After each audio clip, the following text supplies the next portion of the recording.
pregunto porque han estado entrando gente ajena a los grupos, ¿sí? Y no se sabe muy bien por qué ni de parte de quién. Entonces, cuando detecten a alguien así, repórtenlo inmediatamente a la dirección, no a la coordinación, a la dirección. ¿Se me explicó? No sabemos cuál es la intención. El día de hoy empezó a haber este fenómeno. En 222 detecté dos gentes que no estaban en el grupo, salieron como que se acababan de inscribir. Entonces inmediatamente los retiré hasta que me acreditaran por qué causa estaban ahí. Otro profesor me acaba de preguntar lo mismo. Y en dos grupos diferentes habían dos personas pues infiltradas que no sabemos realmente de dónde o por qué. Entonces, solamente tomen en cuenta. Bien, vamos a ver. ¿En qué tema nos quedamos? Se está acercando la primera evaluación, ¿sí? Y lo que tenemos ahorita es todo el marco constitucional que se supone ya deberían de saber, ¿sí? Entonces no hemos podido entrar de lleno a juicio de amparo por este atraso que hemos tenido en conceptos de derecho constitucional que teóricamente ustedes ya sabían, pero que la realidad era que no. Bien, entonces, ¿en qué tema nos quedamos? ¿Mandé? Legalidad. Principio de legalidad. Obviamente el amparo va a tener obviamente todo un marco de legalidad, ¿sí? Y hay tres conceptos de legalidad: la legalidad como principio general de derecho, la legalidad como concepto jurídico fundamental y la legalidad como elemento de la norma jurídica. Vamos a ver primero el concepto de legalidad, es decir, como principio general de derecho. ¿Sí, compañera? Principio fundamental que establece que todas las acciones y decisiones deben estar basadas en la ley y aplicarse a sus disposiciones. Garantiza que las autoridades y los individuos actúen dentro del marco legal establecido sin exceder su competencia ni vulnerar los derechos humanos. Ok, bien. ¿Alguien más? Sí, ya, por favor, que lo escuche el compañero. Es un principio donde dice que compañero. Primero la compañera y después usted, por favor. ¿Sí? Legalidad como principio general del derecho es la aplicación y ejecución irrestricta de la norma jurídica al caso concreto, en equidad e igualdad de circunstancias para todos. Ok, ya lo habíamos visto entonces. ¿Sí o no? Sí. Ok. Entonces, la legalidad como principio general del derecho es la aplicación irrestricta de la norma jurídica al caso concreto en igualdad y en equidad y circunstancia para todos, y tiene los elementos de jerarquización. Primero, supremacía de la norma suprema, o en este caso la preexistencia de la norma suprema. Segundo, la jerarquización de normas jurídicas. Tercero, la equidad. Y cuarto, la igualdad. Y tiene que ver con el principio o llamado control concentrado vertical de constitucionalidad, artículo 133 de la Constitución, ¿cierto? ¿Alguna duda respecto a ese elemento? ¿Sí o no? No. Ok, bien. La legalidad como concepto jurídico fundamental. Vamos a ver, es ahí creo que donde nos quedamos, me parece. Si no, corríjame. ¿Lo vimos o no? No, ya no alcanzamos. Ese ya no lo vimos. Ok. Vamos a ver entonces la legalidad como concepto jurídico fundamental.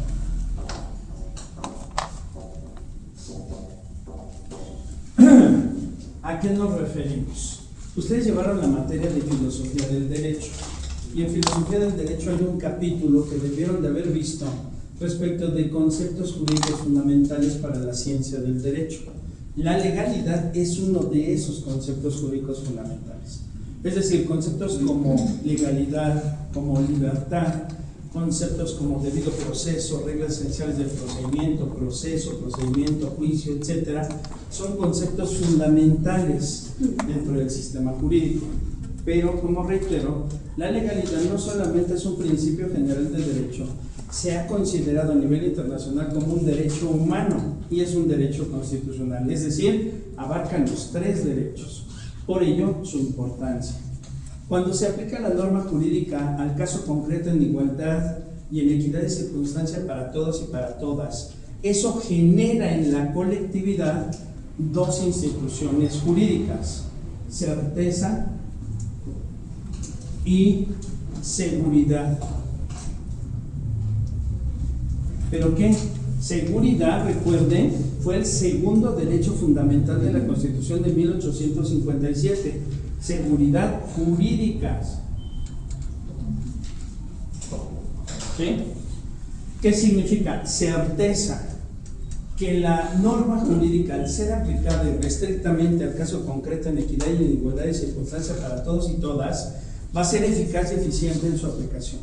Esa es la certeza. ¿Sí me explicó? Cuando tenemos la certeza, es la eficacia y la eficiencia de la aplicación de la norma jurídica. Es la más eficaz y la más eficiente en la aplicación de esa norma jurídica. ¿Qué es seguridad? Tenemos en ese contexto, no tenemos duda, mejor dicho, que se va a aplicar la norma jurídica. ¿Sí? La seguridad es la ausencia de cualquier tipo de duda, ¿sí? De ninguna naturaleza. Si la norma jurídica se aplica al caso concreto en igualdad y en equidad de circunstancias para todos y todas, sabemos que va a ser de manera eficaz y eficiente, pero no tendremos duda de que así sea como sociedad. Lo que vivimos en la sociedad en la actualidad es completamente ajeno a esto en este momento, porque ahora no tenemos ni la norma jurídica más eficaz ni eficiente que se aplique, y no tenemos certeza, no tenemos ningún tipo de garantía de que vaya a ser así, tristemente. Ahora, estos dos elementos, estas dos grandes instituciones, van a dar como consecuencia, si se diera el caso de que existieran, van a dar consecuencia a lo que conocemos como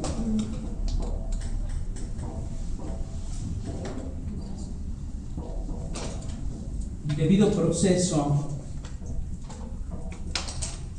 y reglas esenciales del procedimiento.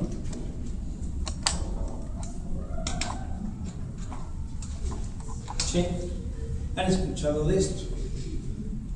¿Sí o no? Sí, digo, es obligatorio. Buenas tardes, pasa. Es obligatorio que lo haya visto. No hay opción. Sí, está en noveno. Si me dijera, no tengo ni idea de lo que está hablando profe, primero lo tiraría, porque no tienen que estar haciendo. Y segundo, pues angustiaría, porque imagínense nada más a estas alturas no saber qué es el debido proceso, la regla esencial del procedimiento, pero como sí lo sabe, ¿qué es el debido proceso?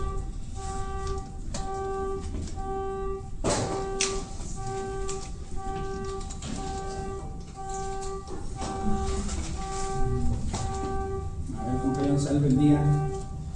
Es un conjunto de garantías legales y derechos que protegen a las personas contra los abusos del poder estatal, asegurando que cualquier procedimiento legal se realice de manera justa y equitativa. Implica que toda persona tiene derecho a ser escuchada, a presentar pruebas y alegatos, a recibir una resolución motivada y a recurrir a decisiones legales que le afecten. Es fundamental para la protección de los derechos humanos y el Estado de Derecho. Okay. Muy bien, efectivamente, por favor, y después. ¿Sí?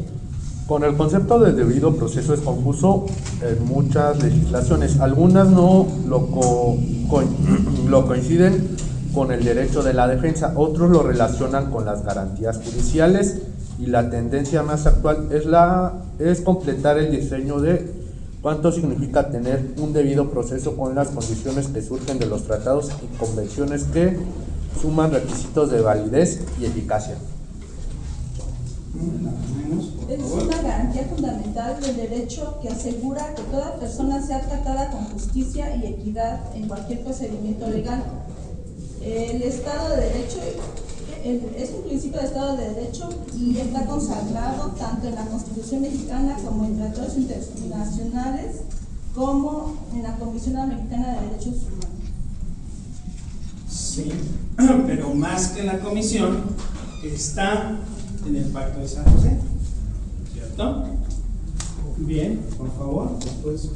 El debido proceso es un principio fundamental del derecho que garantiza que los procedimientos judiciales y administrativos se realicen de manera justa y equitativa. implica el respeto a los derechos y garantías de las partes involucradas, como el derecho a ser oído, a presentar pruebas y a recibir un fallo justo. Ok, por favor. Es un conjunto de formalidades esenciales que debe observarse en cualquier procedimiento legal para asegurar o defender los Espérame, derechos. tantito, permiso. Es que Por favor. para asegurar o defender los derechos y libertades de toda persona acusada de cometer un delito, se refiere a los medios que toda persona tiene para hacer valer su derecho, es decir, para asegurar o defender sus libertades. Incluyen también las condiciones que deben de cumplirse para asegurar a toda persona acusada de un delito pueda defender y garantizar el cumplimiento de sus derechos. Ok, muy bien. Por favor, compañero.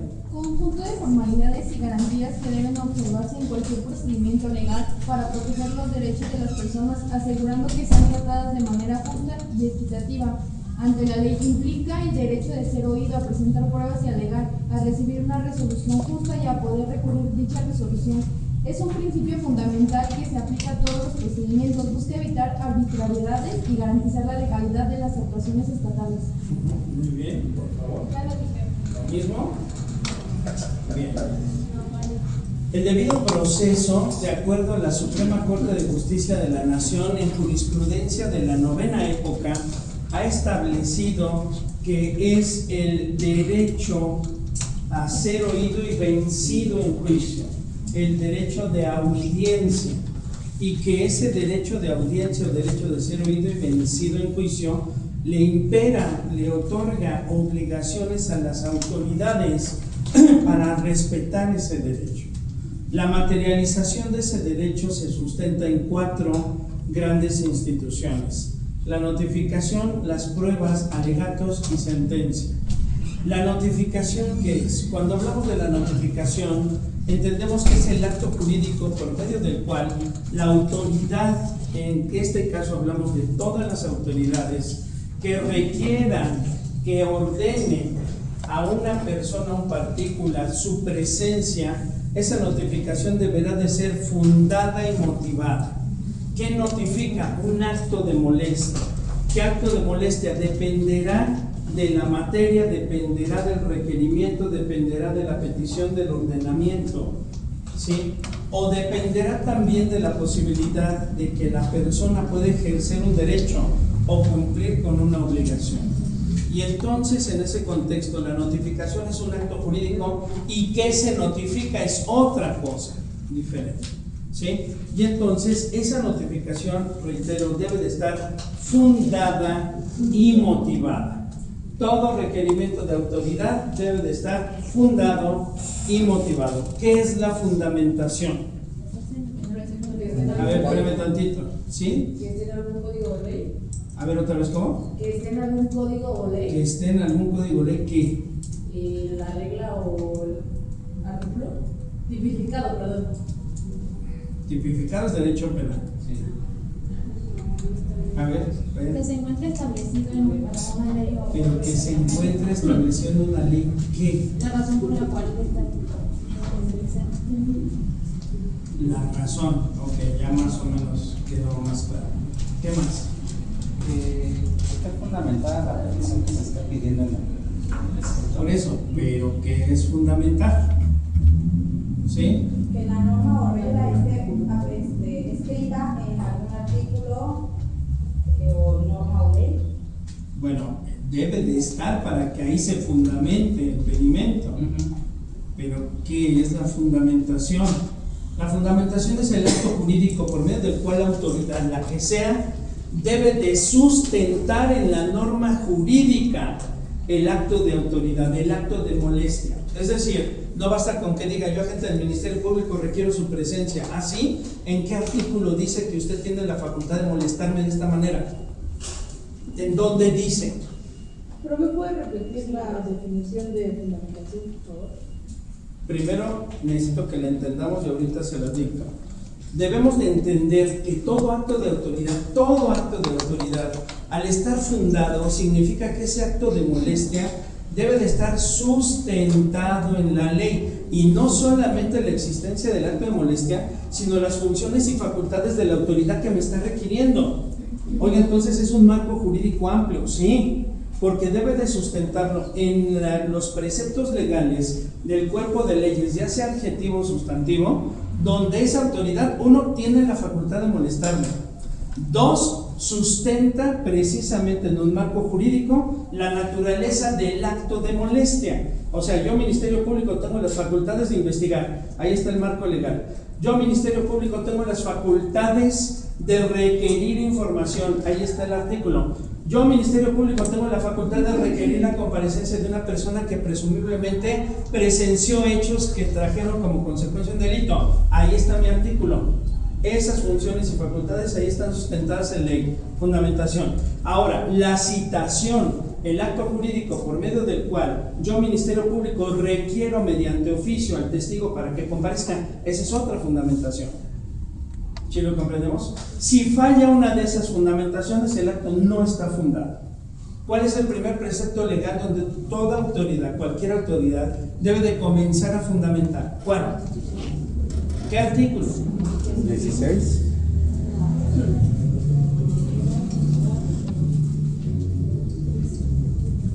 Artículo primero constitucional.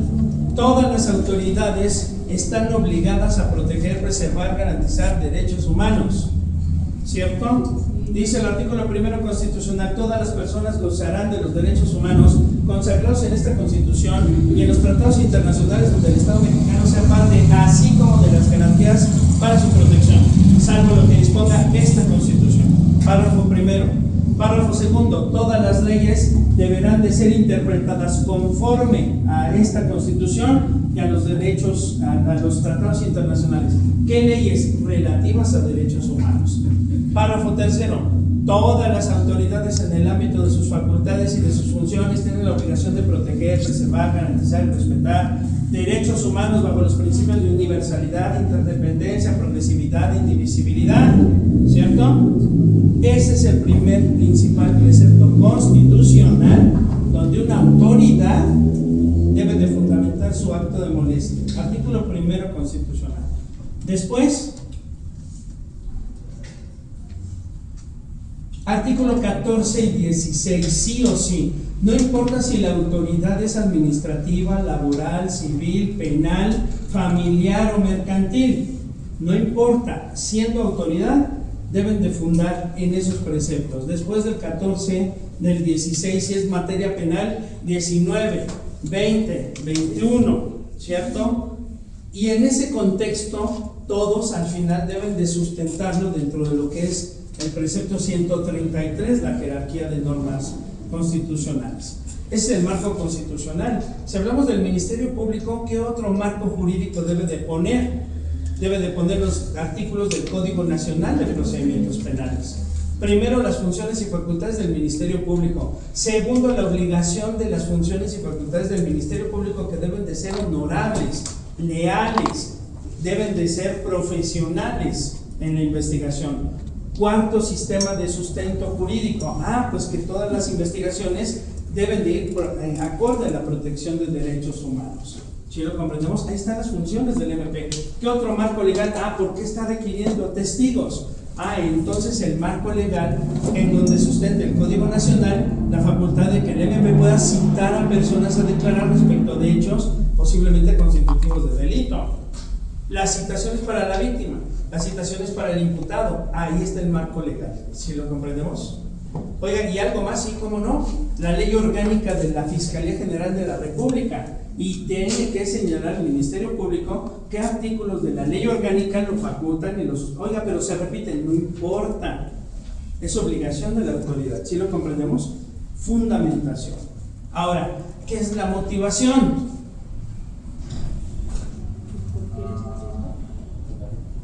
¿Por qué está haciendo qué? ¿Qué va a ser la situación o investigación? ¿Segura? ¿Por qué se está haciendo? ¿Por qué se está haciendo qué? Este acto público. ¿Cuál? Bueno, Va bien, sí va bien, pero ¿qué acto jurídico?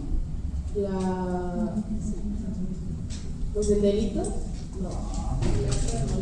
¿Cómo? La notificación. No. El acto de molestia. Claro, el acto de molestia. ¿Sí me explico? Todo gira alrededor del acto de molestia. A ver, compañera, váyase para allá, por favor. ¿Usted? Sí. Pero no estoy hablando. Por favor, que es tan amable. Entonces, es la justificación de la causa, razón o circunstancia del por qué se está emitiendo el acto de molestia. ¿Sí lo comprendemos? Una cosa es que existe el sustento legal y otra es por qué está, no, hasta acá de este lado, por favor. De este lado, acá donde la pueda ver. ¿Sí lo comprendemos? ¿Aquí? Entonces, en ese contexto, es importante establecer que una cosa es el fundamento legal y otra cosa es la causa, razón o circunstancia del por qué. Sí, compañero. Profe, pero la motivación no tiene que ver con los requisitos de procedibilidad, o sea, en materia penal con la denuncia, la querella, o en materia civil. A ver, otra vez, ¿cómo? O sea, no tiene que ver con los requisitos de procedibilidad, con la denuncia, la querella, en materia penal. O sea, nosotros los particulares tenemos que fundar y motivar. O el escrito. Pregunta, ¿nosotros los particulares tenemos que fundar y motivar? Bueno, sí, pero No. en un escrito inicial de demanda, sí. No es obligación. Que la dogmática, la doctrina y la academia lo recomienden es una cosa. Dígame en qué parte de la ley dice como requisito de procedibilidad que el particular debe de establecer en qué derechos, en qué artículos funda su acción. Eso le toca a la autoridad. Recuerde usted que precisamente se establecía Carneluti, decía del trípodo desvencijado. Es decir, en el ámbito procesal ponía al juez, al actor y al demandado, pensando en el proceso civil. ¿Sí me explicó? Pero decía Carneluti, el actor presenta su derecho, el demandado se opone al derecho, pero el que decide es el juez, porque el juez aplica el principio, denme los hechos que yo les daré el derecho. Las partes proponen los hechos, pero no están obligados a fundar y motivar. La fundamentación y motivación dentro de la estructura del debido proceso es de la autoridad. El debido proceso no nos obliga a nosotros a llevarlo a cabo. O sea, y cuando en un escrito inicial le pones ahí capítulo de derecho y Se lo ponemos por respeto, por consideración, pero si yo no se lo pusiera, la autoridad no puede desechar mi demanda porque yo no le puse el capítulo de derecho. No me lo puede desechar. Porque quien tiene la obligación de fundar y motivar sus actos es la autoridad, no el particular. Así seamos licenciados en Derecho. ¿Sí lo comprendemos? Es decir, yo puedo, en este contexto, ofrecer pruebas, puedo establecer los hechos y en ese contexto, si quiero, puedo poner el fundamento legal.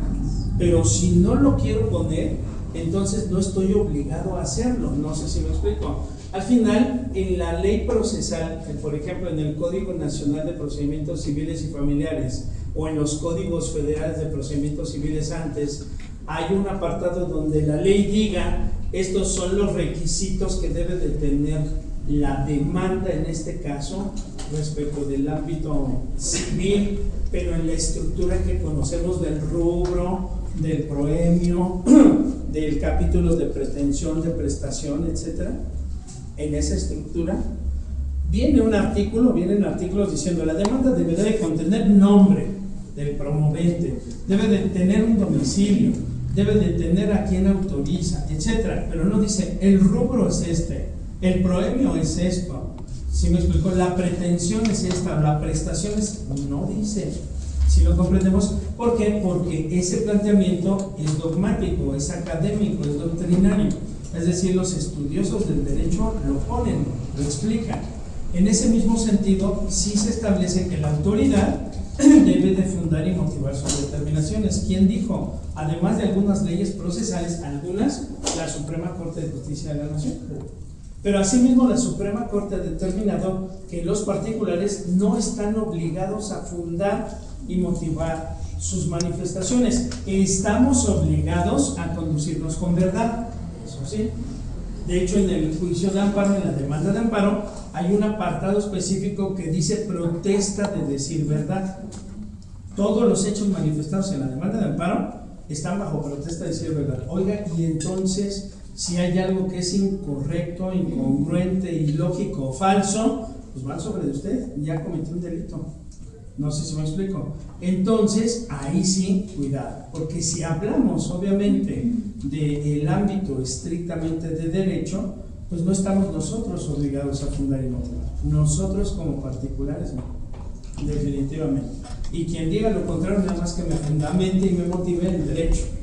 Es decir, que me diga en qué parte, en qué artículo y en qué ley dice. ¿Sí lo comprendemos? No dice. Por lo menos no hasta las que yo conozco. ¿Sí lo comprendemos? Obviamente, reitero, por formalismos, por respeto, por formación de abogados, pues sí le ponemos un capítulo de derechos. ¿Se me explicó? Derecho adjetivo, derecho sustantivo, sustantivo adjetivo. Pero reitero, al principio general de derecho que me refiero es que dice que todas las autoridades están obligadas a acatar y cumplir lo que dice la ley. Los particulares podemos realizar cualquier conducta mientras no atente contra el derecho de otro o atente contra la ley. Ese es el principio. ¿Sí? Entonces, simplemente nosotros en esta parte no estamos obligados, ¿cierto? Entonces, reitero, la fundamentación es el acto jurídico por medio del cual una autoridad sustentará en derecho, en la norma jurídica, la causa de su pedimento, la causa de su acto de molestia, la causa de su citación, no situación. ¿Sí me explicó? Pero entonces es un acto jurídico. ¿Sí? ¿La causa de qué? De citación, la causa de citación o de molestia. ¿Sí? Entonces, reitero, la fundamentación es el acto jurídico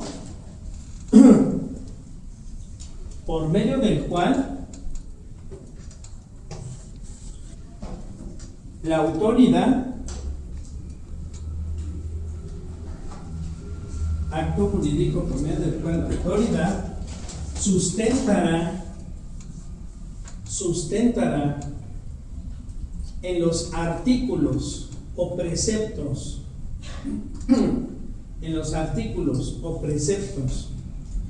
de derecho, artículos o preceptos de derecho sustantivo y adjetivo, de derecho sustantivo y adjetivo,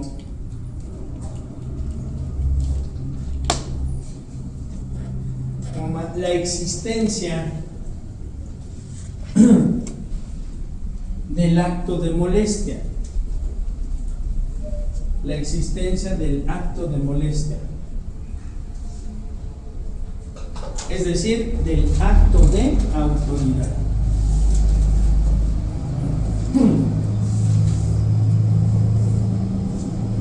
Notificación. Y estamos hablando de fundamentación. ¿Qué es la motivación? Es otro acto jurídico. Pero este acto jurídico, ¿qué hace? Es el acto jurídico por medio del cual la autoridad, acto jurídico por medio del cual la autoridad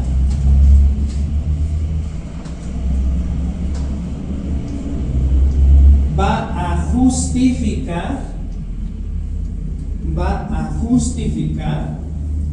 la causa, razón y circunstancia. La causa, razón y circunstancia de la existencia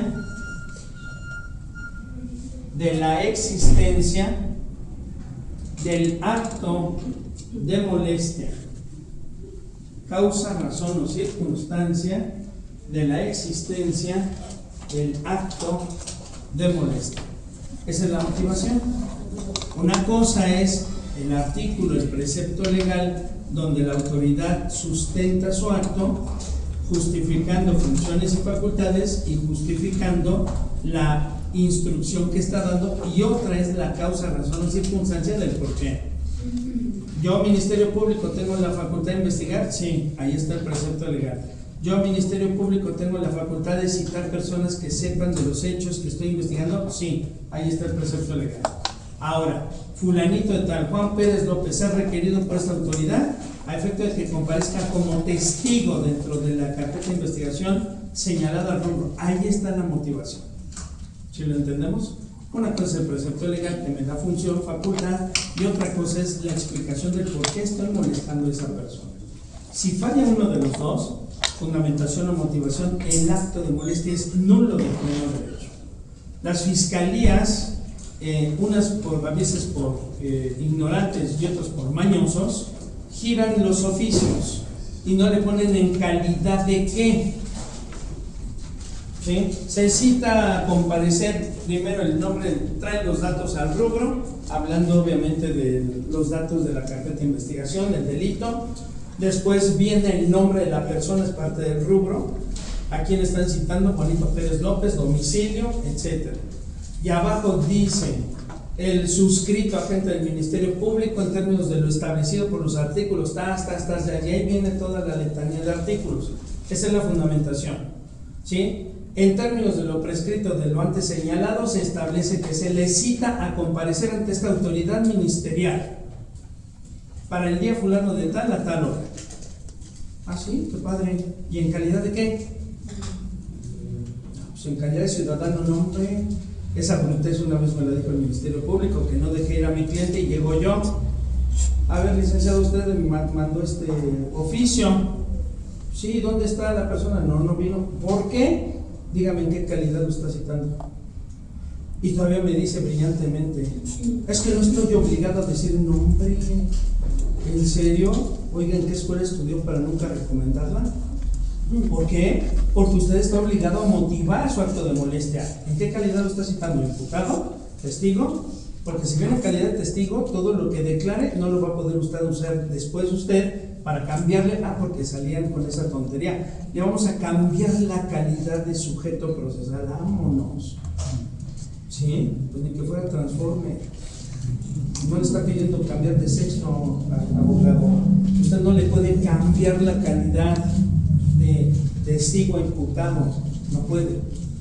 Y entonces, ¿qué es lo que hacían después? Lo citaban sin mencionar calidad, cometía la gente el error de acudir, y cuando se entrevistaba decía, yo no lo traje como imputado ni como testigo.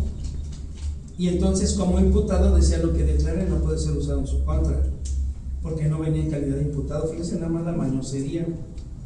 ¿Ya explicó?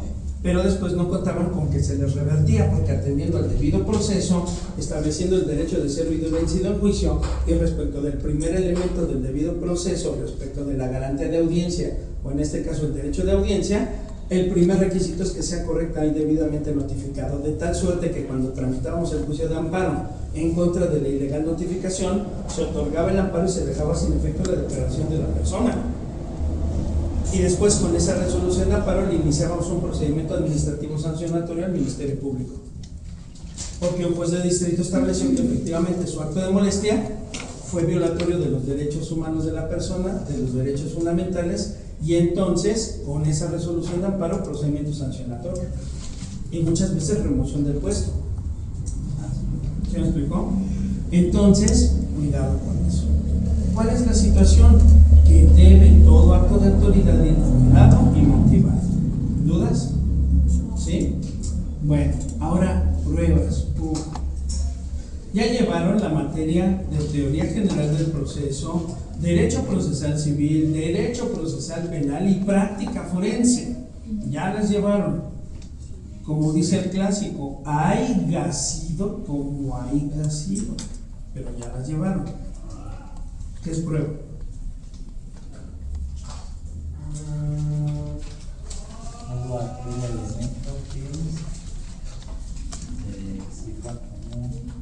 A ver, compañero. Como el dato o el medio donde se puede demostrar la acción que hace el sujeto.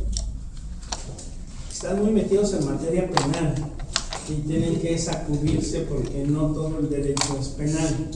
Usted se refiere a la definición del artículo 261 del Código Nacional de Procedimientos Penales, donde refiere datos de prueba, medio de prueba y prueba. Datos de prueba, toda aquella referencia contenida en un medio de convicción idóneo y pertinente, no desahogado ante un juez. Mándenla, chico. La prueba es todo aquel dato medio que ayuda a esclarecer los hechos, desahogado ante un juez. No digo yo, dice el código. ¿Se me explicó?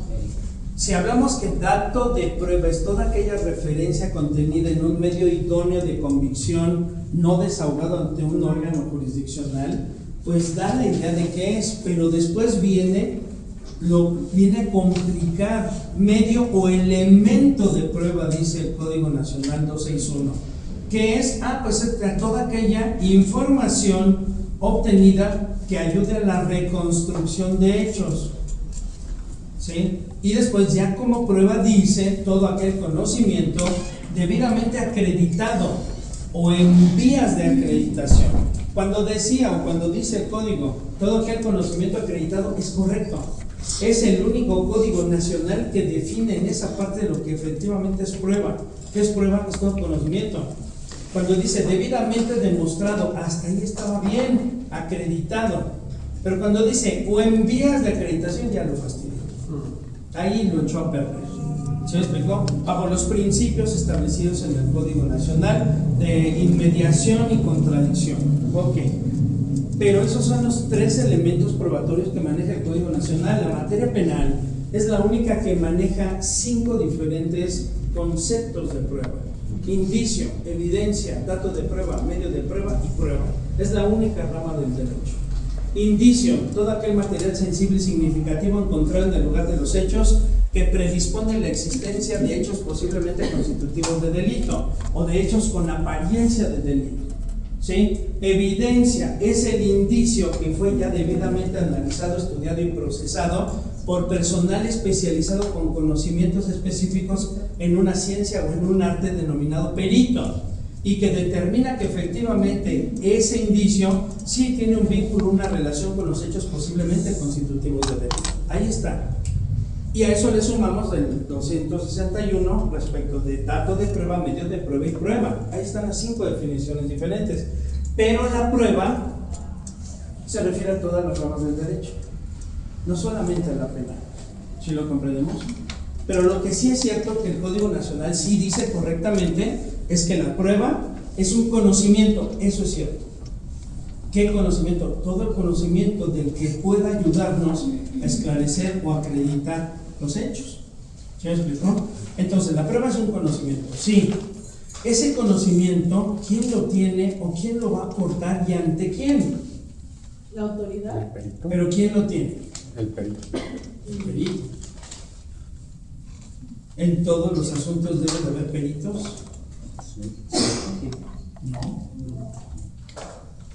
No necesariamente. Si lo puede proveer, adelante, pero no es requisito sine qua non. ¿Cuándo no? En materia civil no antes lo explican. En algunos casos dependerá de qué asunto, pero por ejemplo, en el juicio ejecutivo mercantil lo usará sí y solo si refieren que el título de crédito fue falsificado o alterado. Pero si la parte demandada reconoce el título de crédito, pero dice si pagué, no necesita peritarme. ¿Sí me explicó? ¿De qué depende? De la litis. ¿Sí me explicó? Mande, compañero. Entonces, sí, compañero. Me perdí, la litis depende de qué. La prueba depende de la litis. No. Que me perdí. Pero ¿cómo se va a perder si son conceptos de teoría general del proceso? Sí. A ver, si la prueba es un conocimiento que va a otorgarse a una autoridad, ese conocimiento servirá para demostrar los hechos, ¿sí? Y entonces resolverá la litis. ¿Qué significa? 1. ¿Quién tiene la obligación de proveer esos conocimientos? Pues se supone que el Ministerio El perito. Dejemos la materia penal. ¿Quién tiene la obligación de proveer ambas partes. esos elementos? Ambas partes aportan. Los sujetos que están en conflicto, la parte actora, la parte demandada, la víctima directa o indirecta o el ofendido, ¿a través de quién? De la asesoría jurídica o Ministerio Público. ¿Sí me explicó? ¿Quién más? La parte demandada, sí. La parte requerida, sí. La parte imputada, sí. A través de su defensor en materia penal.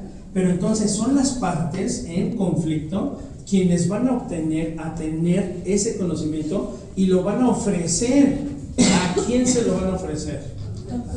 A la autoridad heterocompositiva. ¿Por qué no digo jurisdiccional? Porque hay 3 tipos de autoridad heterocompositiva, como vimos: la arbitral, la mediadora y la jurisdiccional. Y entonces, ante cualquiera de esas 3 autoridades, las partes en conflicto van a decir: a ver, aquí están mis pruebas. ¿Qué buscan las pruebas? Acreditar los hechos, esclarecer en materia penal, que es uno de los 4 objetos del proceso penal acusatorio y oral. ¿Cuáles son los objetos del sistema penal acusatorio y oral? El esclarecimiento de los hechos, la protección de la víctima, el que el culpable no quede impune y la reparación del daño. ¿Sí me explicó? Pero no estamos en penal. Aplica para todo. La prueba va a demostrar la existencia de los hechos. ¿Sí me explicó? El que afirma está obligado a probar en todas las materias: penal, civil, laboral, administrativo, mercantil, familiar, etc. Ese principio es universal de derecho, es un principio general de derecho. ¿Sí lo comprendemos? Menos en la rama laboral, ¿no? Porque En todas. No, pero se supone que el patrón tiene la carga de la prueba, ¿no? Ya no, Nachito. A partir de la reforma laboral del 1 de mayo de 2019, que le enseñé a usted en su segundo curso de Derecho Laboral, en segundo cuatrimestre, ahí debió de haber quedado claro. Tenía efectivamente la carga de la prueba, tenía el patrón, el empleador. Cuando antes de la reforma constitucional del 1 de mayo de 2019, a partir de esa reforma constitucional y su implementación a partir del 1 de mayo de 2023, que no se ha podido implementar en todo el país, pero ahí desapareció ese principio. ¿Dónde nos lo vinieron a zorrajar ahora? O sea, en materia laboral desapareció, pero ¿dónde cree que ahora aparece? Abogados. Y yo no soy civilista, que quede claro. Yo soy penalista. Código Nacional de Procedimientos Civiles y Familiares. Oiga, a ver cómo está eso. Ahí que pusieron la prueba. ¿Qué prueba? La prueba diabólica. Oiga, no friegue, porque voy a tener que llegar con la ouija a postular en la audiencia ahí. Pues no sé, pero los brutos legisladores así le pusieron. ¿No me cree? Revise San Google cuando pueda. ¿Qué significa la prueba diabólica? Se establece lo que era la prueba para el empleador, el patrón, en materia laboral. Antes bastaba y sobraba con que el trabajador dijera: el patrón me corrió, me despidió injustificadamente, y entonces el patrón tenía que acreditar que no lo despidió. Aunque sí lo despidió, pero como... No, nada más. Acuérdese que el trabajador afirmaba despido injustificado, punto. Entonces la carga de la prueba era para el empleador, para decir: no lo despedí injustificadamente, punto. Pero entonces tenía que acreditar un hecho negativo. No lo hice. Ah, carajo, ¿en serio? Sí. Derecho penal del enemigo. Delitos fiscales. En la defraudación fiscal, usted tiene que acreditar que no defraudó, que no trató de defraudar al fisco. Oiga, no friegue, pero ¿es en serio? Sí, es en serio. Procedimiento de extinción de dominio, artículo 22 constitucional, párrafo 3 y 4.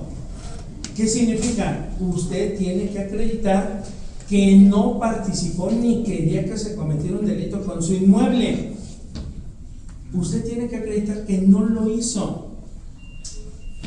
¿Sí entendemos la brutez? Es decir, ¿dónde queda que el que afirma tiene que probar?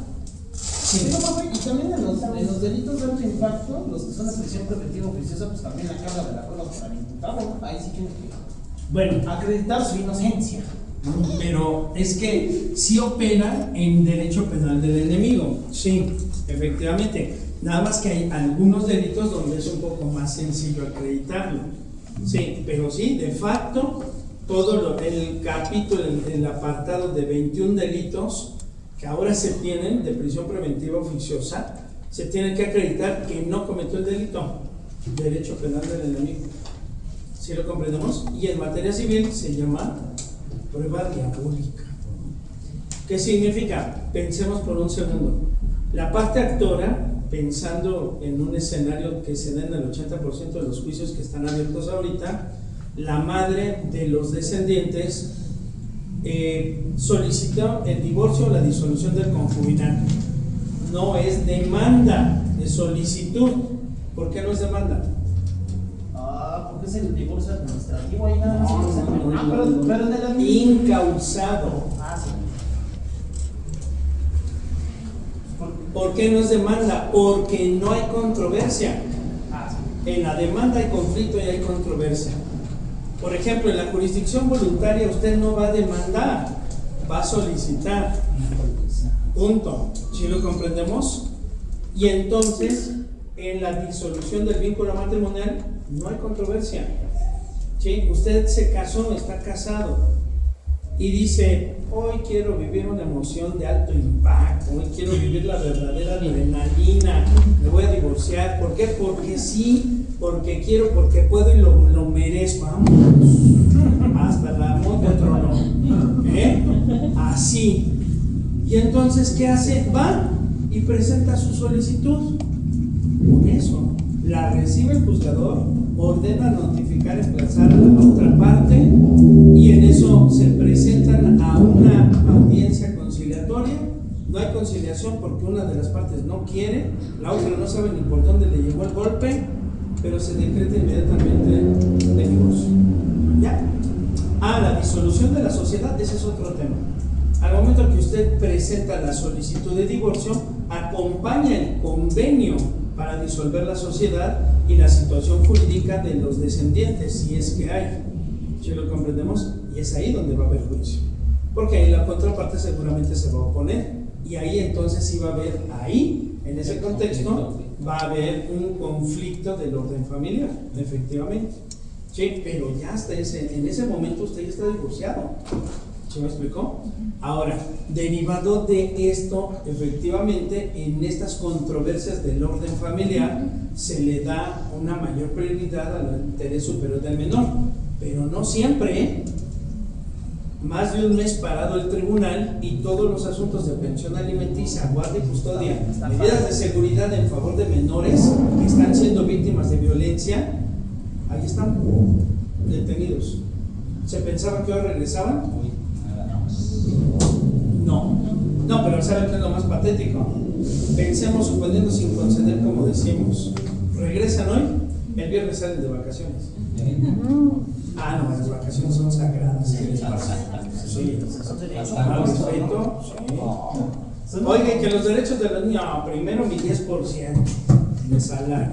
Oiga, que los niños los están golpeando, mi 10% de salario.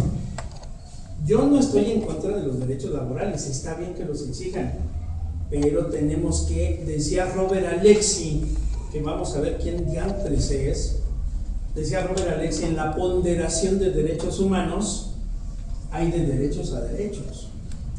¿Sí me explicó? Y no podemos dejar desprotegidos a los más débiles ponderando un ámbito económico, no podemos.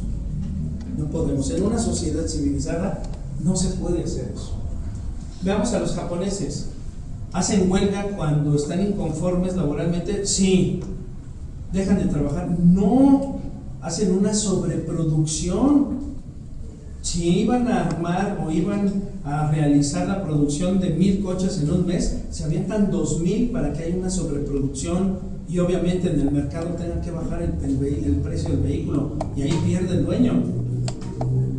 Es otra. Aquí se suspenden clases, pues porque sí, porque no, y porque no antes. ¿Se me explicó? Que aquí dejamos de trabajar por todos los medios posibles. ¿Sí? El 12 de diciembre, porque soy guadalupano, pero ayer eras ateo, no importa. No importa. ¿Se me explicó? Entonces, en ese contexto, tengamos eso en cuenta. Ahora, ustedes llevaron teoría general del proceso y esto lo vamos a ver en el procedimiento, proceso y juicio del juicio de amparo. Ojo, ¿qué significa?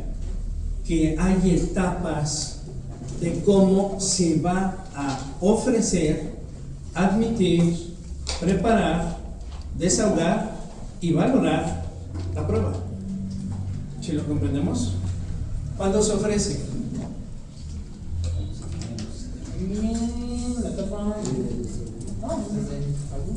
¿Eh? A ver, para no perdernos, el juicio de amparo se va a regir por la teoría general del proceso. No hay sistema ahí oral. El juicio de amparo no hay. Es todavía de los pocos juicios constitucionales y de los juicios tradicionales que se llevan por la teoría general del proceso. Oiga, ¿cuál otro?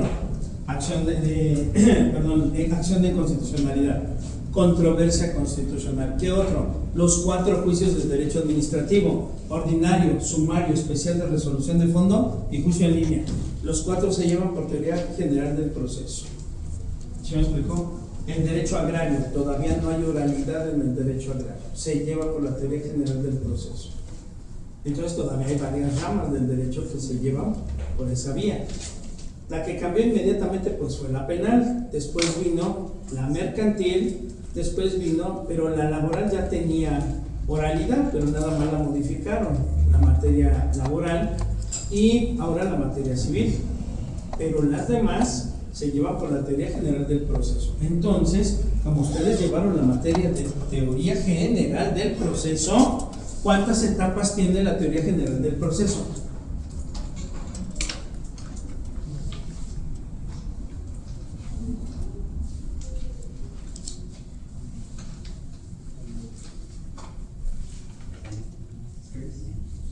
¿Cuál es?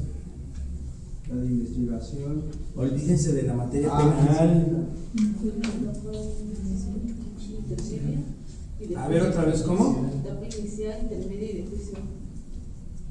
Dejen la parte penal en paz.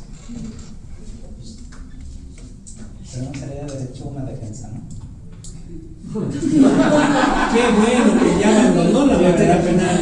Sí, exactamente. Seguro me está hablando de derecho laboral.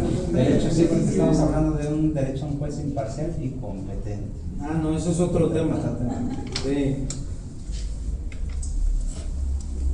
Entonces,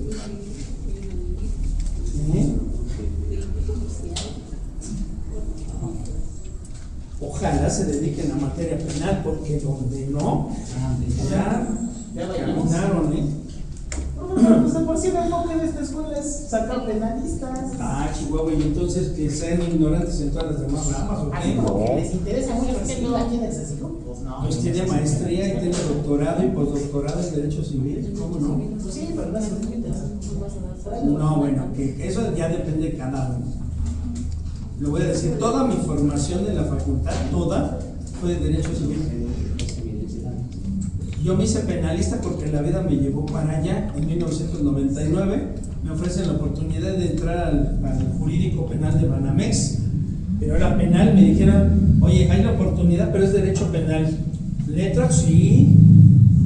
¿Le sabes? Uy, no sabes, claro. Pues, no iba a decir que no. Y desde el 99 a la fecha soy penalista. ¿Sí me explicó? Pero mi estructura, toda la especialidad que cursé en la UNAM era de Derecho Civil. Pero el que postula Derecho Civil postula en cualquier rama. ¿Por qué? Por la teoría general del proceso. La teoría general del proceso es de origen civilista. La crearon los romanos, Dios civile, derecho de gentes. Ellos lo crearon. Todo ¿Sí? el mundo dice eso, ¿no? Que quien domina la materia civil domina la Ese es un buen Y se lo puedo decir por experiencia, Nacho. En mi caso se lo puedo decir. Cuando yo aprendí la teoría general del proceso en materia civil, cuando me tocó aprender penal, dije, de aquí soy. Sin ningún problema. ¿Se me explicó? A diferencia de que quienes no manejan la teoría general del proceso no van a entender el sistema acusatorio, no van a entender el nuevo sistema civil, porque la teoría general del proceso es como la madre de todos los demás sistemas de derecho procesal. De ahí nacieron todos, de la teoría general del proceso. Tiene 3 etapas, sí, pero no es inicial, no es intermedio, no es de juicio. La primera etapa se le llama etapa inicial o también se le llama etapa postulatoria, ¿sí? Porque ustedes van a ser abogados postulantes, no litigantes. salvo que a usted lo demanden o usted demande a alguien. ¿Sí? ¿Quiénes son los litigantes? Las partes en conflicto, el actor o el demandado, la víctima, víctima indirecta, ofendido o imputado. Esos son los litigantes. Usted va a ser postulante. Entonces la primera etapa es la inicial o postulatoria. ¿Qué se desahoga en esa etapa? Lo vamos a ver después. Pues obviamente la presentación de la demanda de cualquier naturaleza. En materia penal estaríamos frente a la denuncia, querella o acto equivalente. ¿Sí? Después, ¿qué viene? Pues dentro de la demanda, lo que conocemos como el rubro, el proemio, la pretensión, la prestación, los hechos, la prueba, el derecho y los puntos petitorios. Y después, ¿qué viene? La contestación de la demanda. ¿Qué significa? La contestación acá de elementos, pero la parte demandada va a ofrecer pruebas también. ¿Sí me explicó? Y entonces, ¿cómo se fija la litis? ¿Qué es la litis? La controversia. La controversia, ¿cómo se fija? El pleito. Pues ya después de admitida la contestación, ahí sí ya. Ahí ¿Con qué se forma la litis? Con la segunda. Con el acto.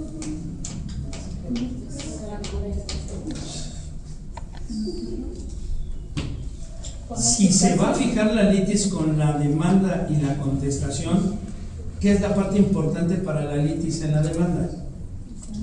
Los hechos. Los hechos. El conflicto, ¿no? Las partes. El actor reclamado. La parte importante de la demanda para fijar la litis son las prestaciones. ¿Y cuál es la parte importante de la contestación de la demanda para conformar la otra parte de la litis? Pues negar las prestaciones. Bueno, alegar lo que a su derecho convenga. Que no, Nachito. Excepciones y defensas se llama. Entonces la litis se fija, se forja con pretensión y prestación del escrito inicial de demanda y con excepción y defensa de la contestación. Esos 4 elementos fijan la litis: pretensión y prestación de la actora, excepción y defensa de la demandada. Y cuando ya se tiene pretensión, prestación, excepción y defensa, ¿quién fija la litis? ¿Quién fija el conflicto? ¿Quién fija la controversia? El juez, el órgano jurisdiccional o la autoridad heterocompositiva que corresponda. Pero él fija la litis. ¿Sí comprendemos? Cuando le pones pues materia civil. No, la litis la va a fijar el juez cuando acuerda la contestación y dice: se tiene por presentada la parte actora, haciendo del conocimiento pretensiones y prestaciones, y en este momento se admite la contestación de la demanda, en donde se plantean excepciones y defensas con las que se da vista a la parte actora. Ahí ya se fijó la litis. ¿Sí lo comprendemos? ¿Quién la fija? El juez. Así de sencillo. Y estoy hablando de derecho procesal civil, teoría general del proceso. Esto no tiene que ver con el nuevo sistema procesal, no tiene que ver porque lo están haciendo ahí de diferente manera, pero usted no va a entender el nuevo Código Nacional de Procedimientos Civiles y Familiares si no entiende la teoría general del proceso. ¿Sí lo comprendemos? Oiga, y dentro de la etapa postulatoria, ¿hay reconvención? Sí, claro que puede haber. ¿Qué es la reconvención? Lo que se conoce como la contrademanda. Jamás vaya a decir semejante Bueno, barbaridad. sí, ahorita para entenderlo. Vulgarmente así se Pero, dice. pues, pero muy vulgarmente. ¿Sí? Es como decir demanda penal. Así de ese calibre, ¿eh? Si usted llega a escuchar a alguna persona siendo abogado o estudiante que diga contrademanda, huya, corra. No se le vaya a pegar todo ese conocimiento a usted también. ¿Sí? No es contrademanda, es reconvención. Y entonces hay una contestación a la reconvención, sí. Y en la reconvención y en la contestación a la reconvención, ¿las partes ofrecen pruebas? Sí. Oye, entonces van a haber varias pruebas, sí, efectivamente. ¿Sí lo comprendemos? Pero la parte importante es el ofrecimiento de pruebas. ¿Dónde se ofrecen las pruebas? En el escrito inicial de demanda, en el escrito de contestación, en la reconvención o contestación a la reconvención. Ahí está el ofrecimiento probatorio. ¿Se me explicó? Ya se ofrecieron, no se han admitido, solo se ofrecieron. ¿En dónde se admiten? ¿En qué etapa? ¿Quiere ir a ver el coche? ¿No? Digo, si tiene interés, puede ir. ¿En dónde se admiten las pruebas? A ver, compañero.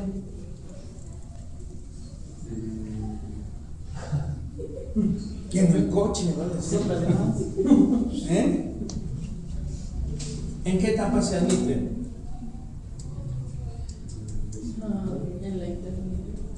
No hay contenido. Cuando haces la audiencia inicial.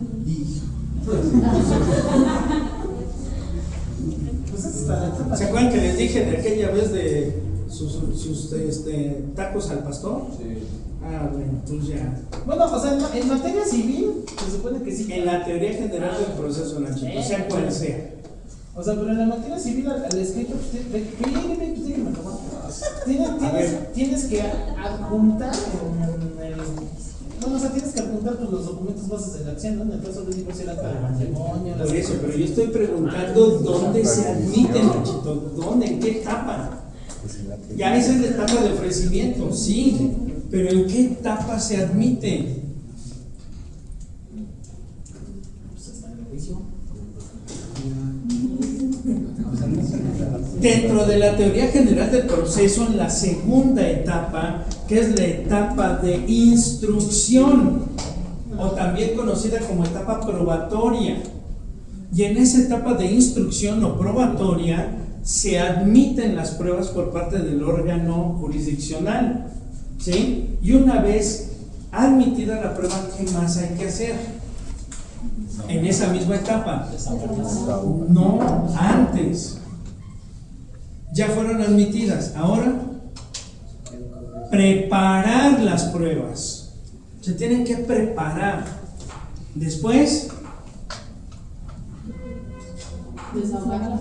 ahora sí desahogarlas. Y hasta ahí llega esa etapa. Entonces, en la etapa postulatoria se ofrecen pruebas. En la etapa de instrucción no probatoria se admiten, se preparan y se desahogan. Y hasta ahí. Oigan, ¿y en dónde se valoran? En la etapa de juicio antes de sentencia. Etapa de juicio, ¿dónde está esa etapa de juicio? Ya déjenlo así, ya. Es que ya traen la idea del sistema acusatorio haya sido como haya sido, pero no. Cuando hablamos de la teoría general del proceso, tenemos la postulatoria,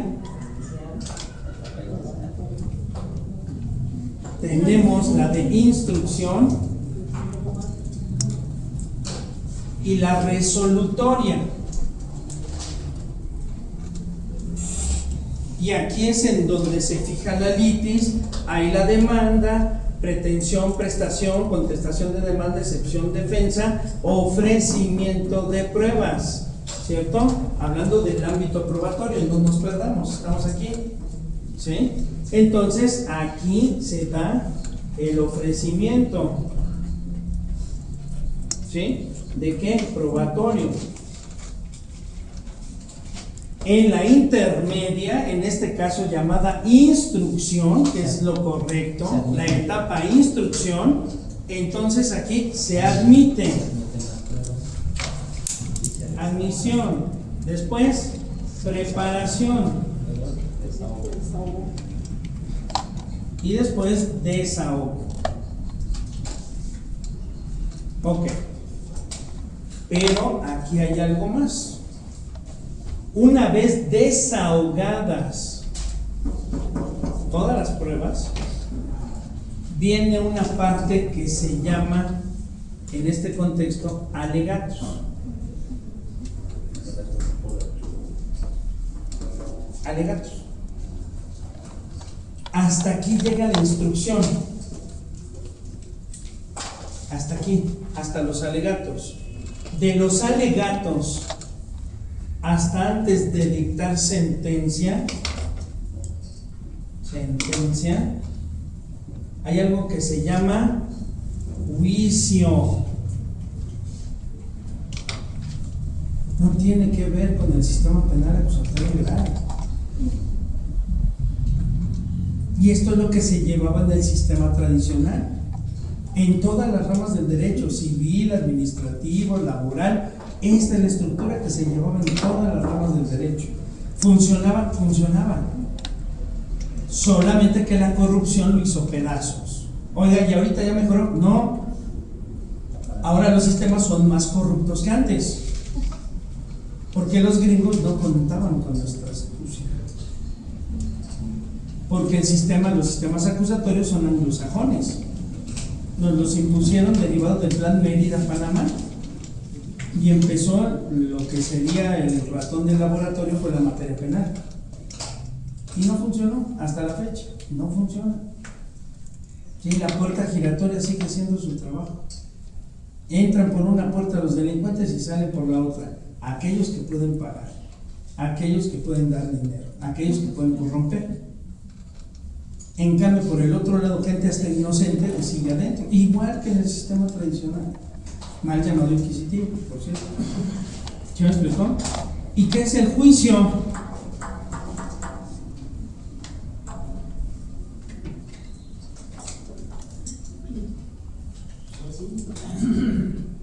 Porque aunque usted no lo crea, en estas etapas tenemos procedimiento, proceso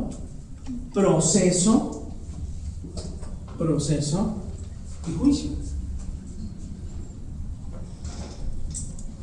El procedimiento se da desde el inicio de la etapa postulatoria y culmina hasta con la sentencia.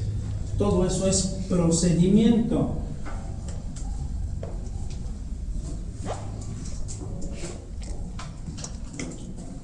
¿Qué es el procedimiento, abogados?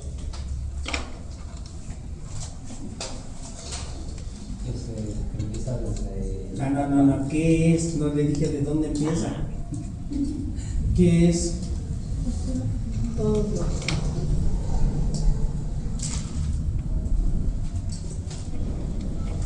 Usted ya tiene candilla. Todo el conjunto de pasos concatenados. No. Todos los actos que se llevan dentro del proceso. No. La resolución. No. O sea, no saben, pero no. O sea, la Pero sí, vamos a hacer.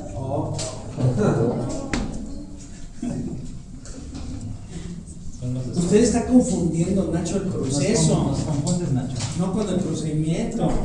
El procedimiento es un conjunto de etapas. Aquí en la etapa postulatoria hay diferentes etapas: la etapa de demanda, la etapa de contestación, la etapa de reconvención, la etapa de contestación a la reconvención, después la etapa de instrucción. En este lapso hay una serie de etapas que son debidamente ordenadas, sistematizadas y concatenadas. ¿Para qué? Para llegar al proceso. ¿Cuál es el proceso? El proceso inicia desde lo que conocemos como la instrucción y cierra hasta alegatos. Este es el proceso y se considera la parte más importante. ¿Sí lo comprendemos? Entonces el procedimiento inicia ya, se materializa en el proceso y culmina hasta con la sentencia. Pero todo eso es procedimiento. El proceso solamente es este espacio. Solamente es la admisión de pruebas, la preparación de pruebas y el desahogo de pruebas. Ese es el proceso. Y entonces el proceso es el conjunto de actos jurídicos por medio de los cuales las partes en conflicto van a ofrecer los elementos probatorios vastos y suficientes al órgano jurisdiccional para que resuelva la litis. ¿Sí lo comprendemos? Ese es el proceso, esta pequeña parte de aquí, nada más. No olvides el sistema acusatorio, opera diferente. En esencia es lo mismo, pero es diferente en su desahogo. ¿Sí lo comprendemos?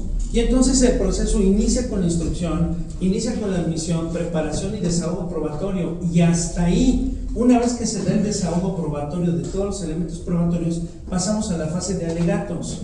Alegatos. Y entonces, una vez que se dan los alegatos, hasta ahí se cierra ese periodo, esa etapa. Acabamos con la postulatoria, acabamos con la de instrucción, se abre un espacio de alegatos y a partir de aquí empieza el de juicio. ¿Qué es juicio? Olvídese de la materia penal. Cuando las abuelas sabias decían, ¿cómo se te ocurrió cometer semejante barbaridad? ¿Qué acaso perdiste el juicio? ¿A qué se refería? Perdimos la razón. ¿Cómo? Se perdió la razón. La razón y ¿A qué fuiste? Oye, la lógica. Eso. Es decir, en la parte de juicio, en esta etapa donde se le otorga al órgano jurisdiccional un plazo para entender, comprender, analizar, razonar lógicamente todo lo que se planteó en el procedimiento y en el proceso. Y entonces el órgano jurisdiccional va a analizar, a entender, a comprender, a desentrañar. Eso es el juicio. Para que al final dé una sentencia. Y entonces tenemos procedimiento, proceso, juicio. Y tenemos debido proceso y reglas esenciales del procedimiento. Aquí se materializan. Y esto es lo que vamos a usar en juicio de amparo. La etapa postulatoria, la presentación de la demanda de amparo ante una autoridad competente en materia de amparo. ¿Sí? Aquí no hay parte demandada, hay autoridad responsable, pero a la que se le va a notificar, sí, y no va a contestar la demanda. Lo que va a emitir la autoridad responsable se le llaman informes, informe previo, informe justificado, con las formalidades de la ley. Aquí se va a iniciar, si opera, si procede, el incidente de suspensión del acto reclamado. Si procede en amparo directo, no hay suspensión del acto reclamado. Entonces, en amparo indirecto únicamente y no en todas las materias. ¿Sí lo comprendemos? La etapa de instrucción, sí. ¿Dónde se va a dar? Audiencia constitucional, dice la ley de amparo. Y aquí en el juicio de amparo vamos a poder ofrecer pruebas. ¿Todas? No. La confesional no. Todas las demás sí, pero la confesional no. Y una vez que se desahoguen todas las pruebas, se cierra la etapa en este contexto de proceso, sí. La etapa de instrucción, sí, se cierra. ¿Va a haber alegatos? Claro que va a haber alegatos en el juicio de amparo. Una vez agotados los alegatos, ¿qué procede? La etapa de juicio, donde el juez va a valorar si se concede o no la protección de la justicia de la Unión y al final se emite sentencia. Lo mismo. En materia de amparo no hay oralidad. No están operando aquí los llamados o los llamados juicios orales. No hay. Y no se prevé que vaya a haber. Se mantiene íntegra la teoría general del proceso. ¿Sí lo comprendemos? Y entonces, ¿qué significa? Debido proceso, reglas esenciales del procedimiento. Por eso lo estamos viendo. Porque cuando analicemos el ámbito adjetivo del juicio de amparo, esto es lo que vamos a ver. Esto es ahorita nada más una embarrada de lo que viene. ¿Sí lo comprendemos? Ahora, en ese contexto, ¿qué son los alegatos? Alegatos.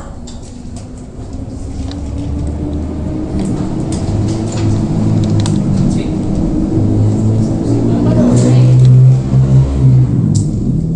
En materia, ya somos mal,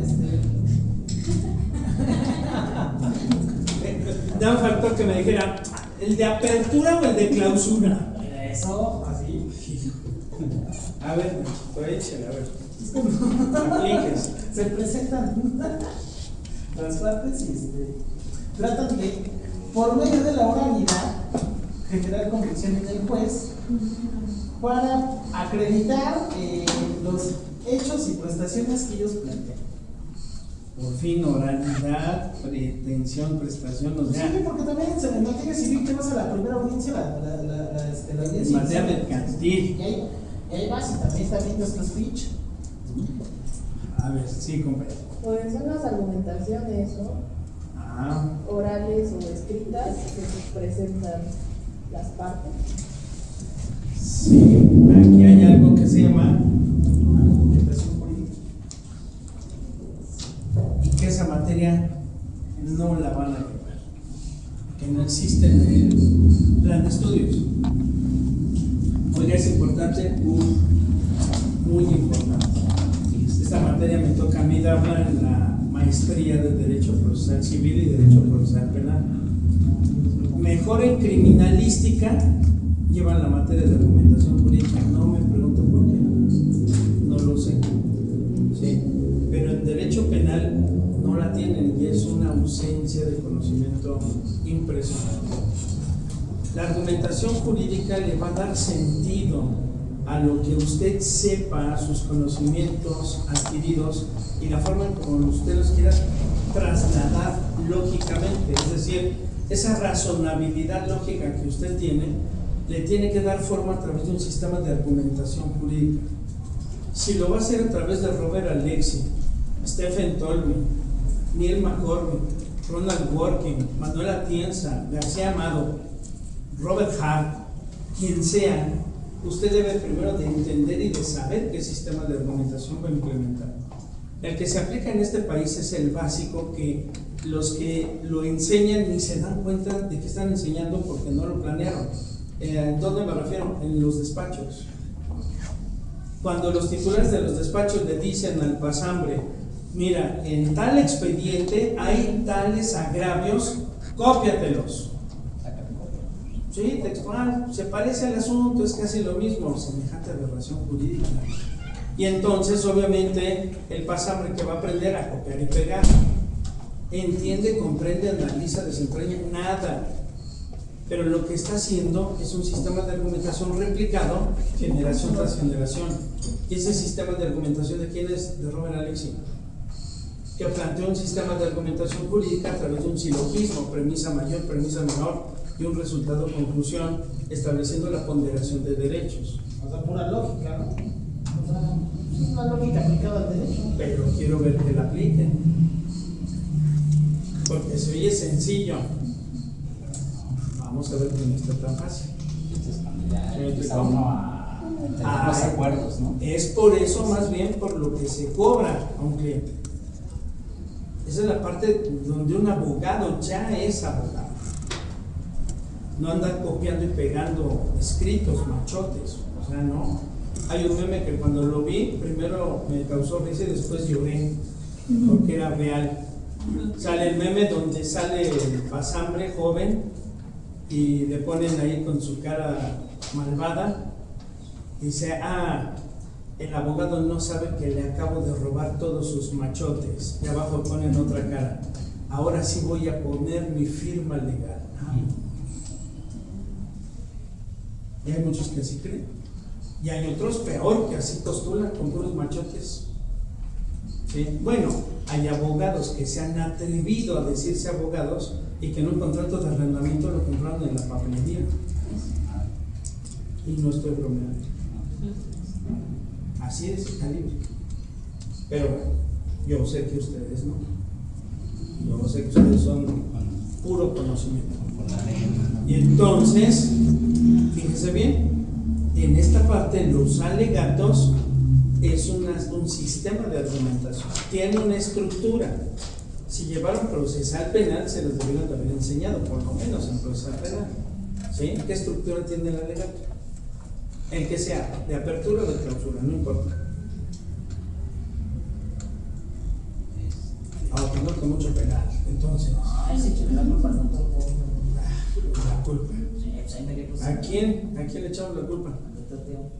¿Por qué les dio la materia? A mí sí. ¿De derecho procesal penal?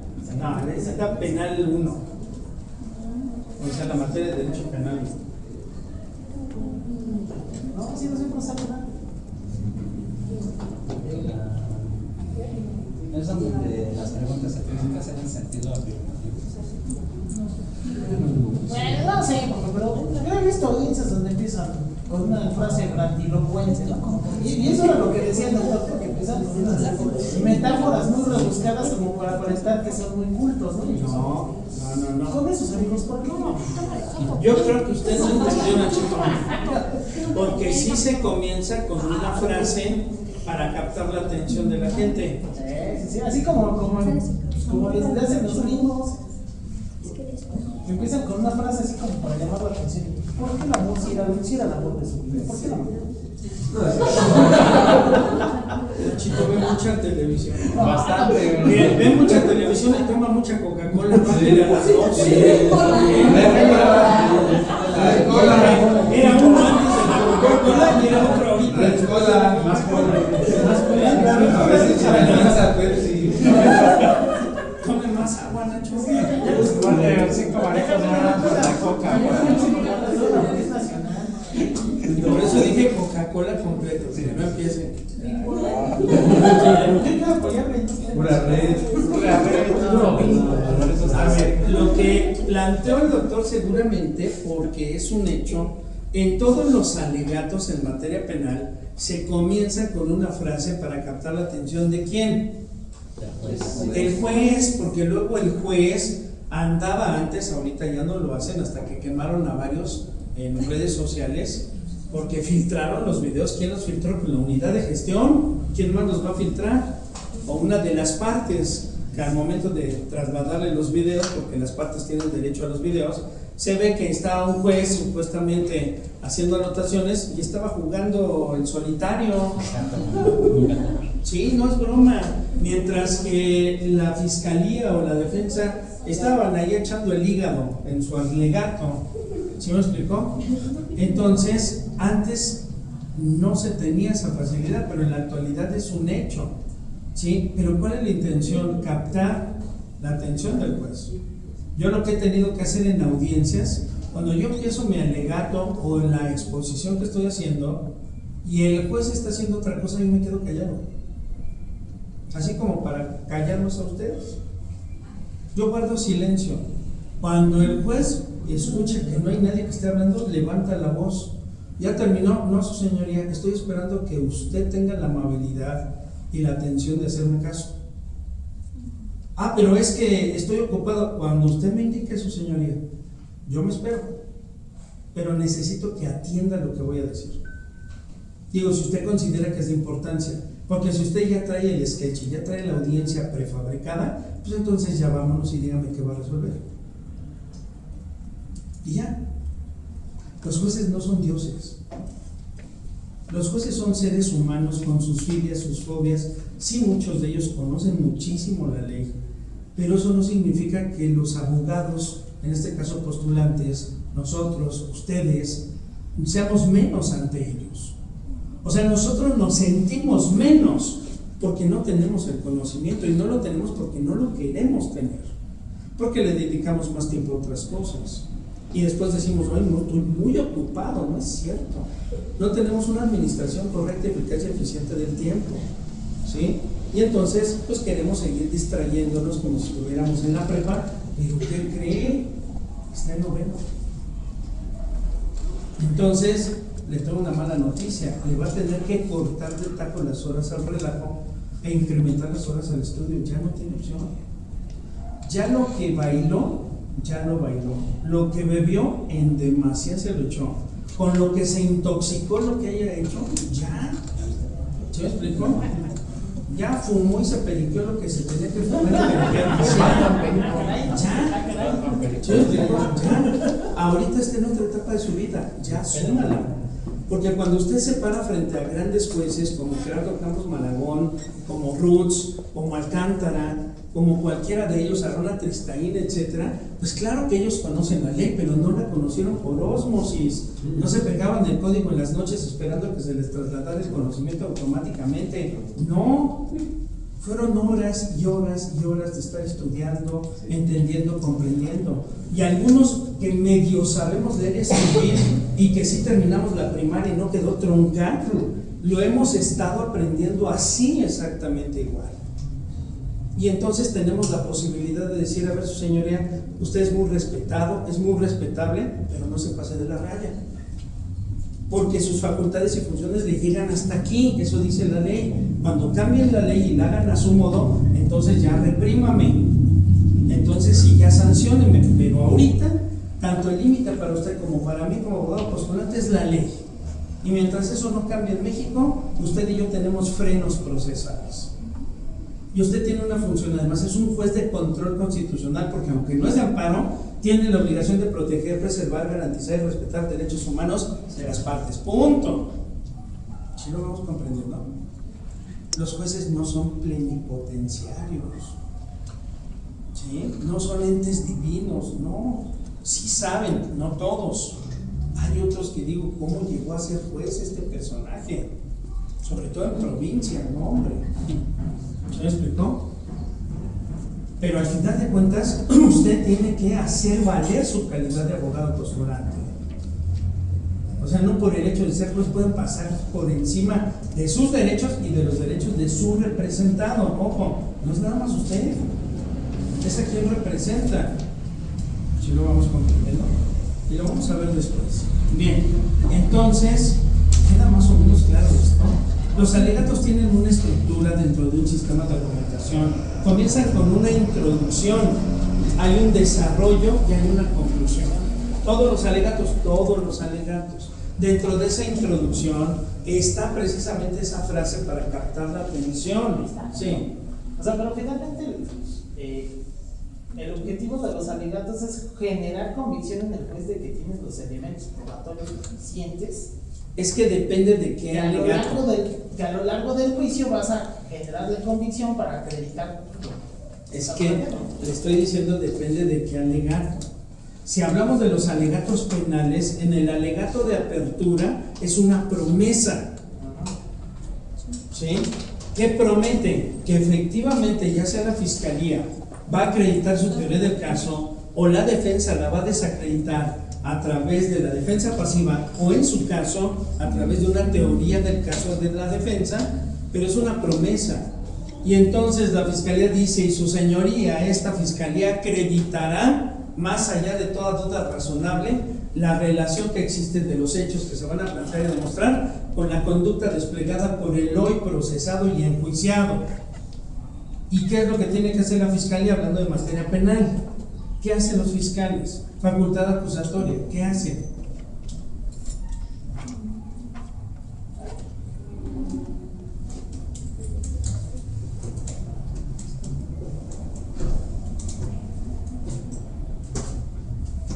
Entonces, lo que tiene que hacer el Ministerio Público es acreditar los hechos con los que imputó, con los que formuló acusación y con los que se llevó a juicio para llegar a sentencia. ¿Qué tiene que hacer la defensa? Lo primero que tiene que hacer la defensa es sembrar la duda razonable. Eso es lo único que tiene que hacer la defensa, hablando de la defensa pasiva. Sembrar la duda razonable. ¿Cómo se hace? Desacreditando el dicho de testigos o peritos. Pero primero es sembrar la duda razonable. ¿Sí lo comprendemos? Y entonces, ese es cuando se dan en este tipo de estructura acerca de los alegatos, pero en materia penal. Pero en la teoría general del proceso no, porque primero son los alegatos y después viene la etapa de análisis, la de juicio. Cuando hablamos de los alegatos en materia de teoría general del proceso, es el planteamiento que hace el promovente, el que propone, acerca de todo lo que le pudo haber beneficiado dentro del actual procesal. ¿Sí? Y se logró acreditar esto, se demostró esto, se pudo establecer esto, o se desvirtuó de mi contraria aquello. ¿Sí lo comprendemos? Es la última oportunidad que se tiene para ser oído y vencido previo a la sentencia. Y obviamente se tiene que hacer a través de un sistema de argumentación jurídica. Por último, la sentencia. ¿Qué es la sentencia? La resolución. La resolución que pone fin al... Es la resolución que va a poner fin al conflicto porque va a resolver la litis. ¿Sí os explicó? Así de sencillo. Y entonces, esto es lo que vamos a ver en la teoría general del proceso en el juicio de amparo. No hay más. ¿Sí? Ya las partes de recursos y eso, si nos da tiempo, lo abordaremos. Pero como veo, no creo. ¿Sí? Bien, ¿dudas? Ahora, ¿cuáles son las reglas esenciales del procedimiento? ¿Qué son las reglas esenciales del procedimiento?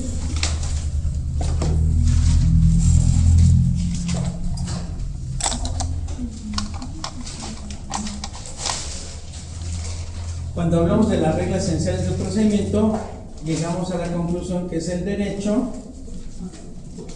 adjetivo. ¿Qué es el derecho adjetivo? Todos los códigos nacionales. Todos Todos los códigos de ¿Qué procedimiento. son? ¿Qué es el derecho adjetivo? No le pregunté, denme ejemplos de derecho adjetivo. ¿Qué son? ¿O qué es el derecho adjetivo? Es el conjunto de normas políticas que materializa y ejecuta para defender el derecho. ¿Que materializa quién? Conjunto de normas jurídicas que materializa y se ejecutan para defender el derecho sustantivo. Pero ahí le faltó algo. Materializan y ejecutan ¿qué? Normas ¿Cuáles? jurídicas. ¿Cuáles? Procesales. El derecho adjetivo es el conjunto de normas jurídicas que en su contenido y en su texto establece los procedimientos, procesos y juicios para poder materializar el derecho sustantivo, para poder defenderlo, para poder llevarlo a cabo. ¿Sí? Es el derecho procesal que conocemos. ¿Sí? Y tanto el debido proceso como las reglas esenciales del procedimiento lo encontramos en nuestra Constitución de los artículos 14 y 16 constitucionales. ¿Sí?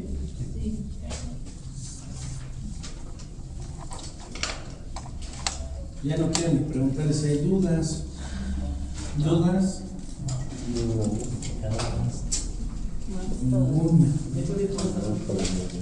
Sí, nada más dejen que me salga yo. Ya, se toman las que quieran, Nachito, no invente. Bueno, ¿queda algo pendiente? ¿Sí? ¿Qué quedó pendiente?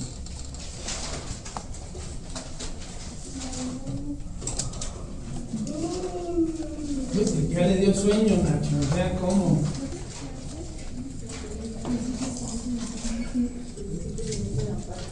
Los principios del juicio de amparo. Exactamente, los vamos a ver en la siguiente clase. Y les voy a encargar, por favor, que me investiguen, aparte de los principios, cuáles son los sujetos procesales,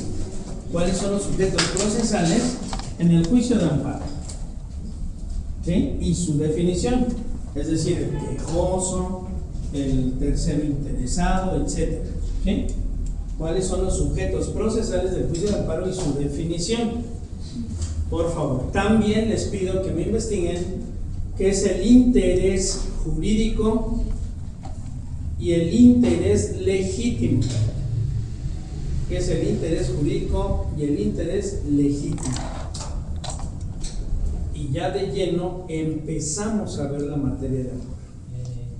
Ya. Amparo indirecto y amparo directo. ¿Mande? Vamos a ver los dos amparos. Pues sí, hay nacido como hay nacido. Y ya les había pedido leer el 103 y el 107. Sí. Bueno, eso lo vemos también. 103, 107. Bueno, que tengan buena tarde. Gracias.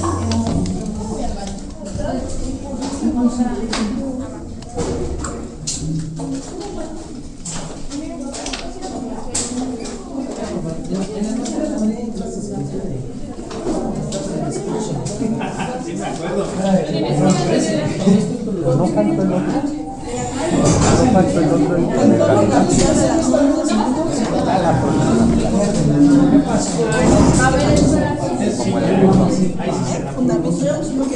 Más bien como elemento de la norma. El proceso, los procesos como los principios. Se admite que la misma cambio de ley.